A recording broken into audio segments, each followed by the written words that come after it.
Hi, Josh. Hi, Amanda. What are we talking about today?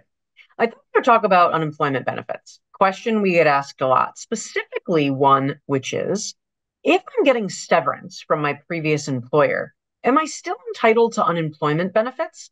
I understand the answer to this varies depending on where the employee lives and works. I'm wondering what you can tell employees in Connecticut about this issue. Yeah, you're right. This is an answer that's going to vary depending on where you live and work because the rules of unemployment are based on state law. They're not based on a federal law. So it's not one rule for the whole country. It's a different rule depending on where you are. And that applies to the sub issue about the interaction between severance payments or settlement payments and unemployment benefits. So if you live in California, for example, and you're receiving a severance, you can also receive unemployment, period. Severance is not considered wages as an offset against unemployment. The background principle being if you're earning wages, then you're not entitled to unemployment, or at least if you're earning wages that are enough that are over the amount of money you would be getting from unemployment, then you don't get your benefits. New York has a quirky rule, which is as long as your severance payments start more than 30 days after you separated from your employer, then they're not an offset. If they start before that 30-day window, then they can be an offset. Pretty strange, but that's the rule in New York. Connecticut, until very recently, had a rule that was a lot like California. And the rule was if you're receiving a severance because you agreed not to sue your employer, that is, you signed a document that said, I am not going to sue you for anything related to my termination, and you received money in exchange for signing that legal release, then the money you received was not an offset against unemployment.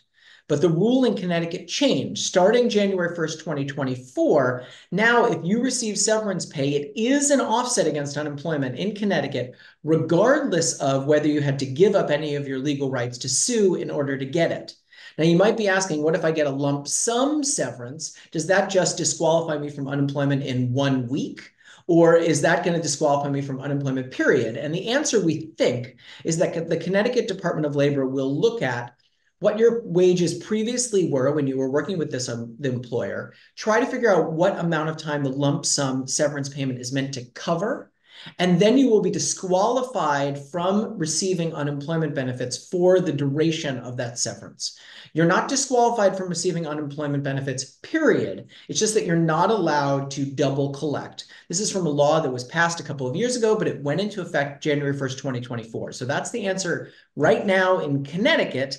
And if you don't live in Connecticut, don't work in Connecticut, you need to consult the law of your state where you are to figure out the answer to this question. Thank you so much, Josh. Still an area we'll be touching on as the Department of Labor clarifies what they mean by this new law in Connecticut. But thank you so much for telling us that. And thank you so much for watching. Take care.